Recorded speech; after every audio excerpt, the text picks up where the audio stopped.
Boker Tov, good morning. We continue with our 3-minute daily dose of Torah, looking at Perek Daled, Mishnah Daled in Pirkei Avot 4:4.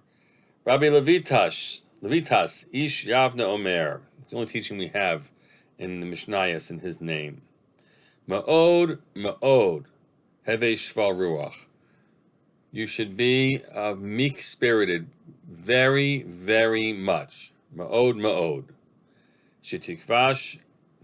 Shetikvat enosh rima, because the hope of any person is worms.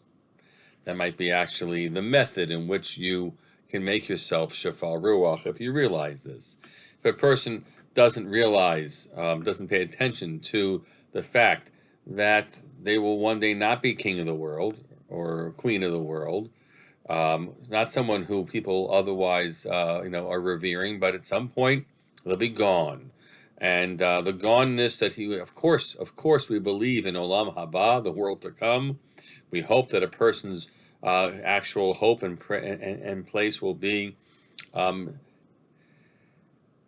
in the circle and the orbit of God and drawing from God's aura, right? That's what a person should imagine for himself. But when it comes to arrogance, you can fight it by thinking of this, that's your end, and perhaps the arrogant person is someone who should not expect to find himself in God's orbit, because, as some have described in other Divrei Torah circles, that if someone is arrogant, they fill the space with themselves and make no room for God. And so, ma'od heve shval ruach. And for the most part, we're told in something that Rav Kahati says, we're told that a person is supposed to hone that nice middle path. The Rambam believed in the golden mean and never be too much one way or the other. But with regard to this, with regard to the haughtiness, to arrogance, there's no place for arrogance. You have to stamp it out. You have to do everything you can to make yourself meek.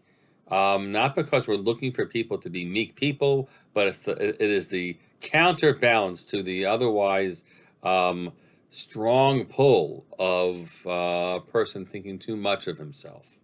Maybe you'll end up in the middle. That's to be the natural place. But you aim for the extremely humble, and you'll be able to counterbalance that strong pull in the other direction. There is no place for arrogance in God's world. Wishing you a meek day, or at least a day in which you're mindful of this lesson. Have a great day.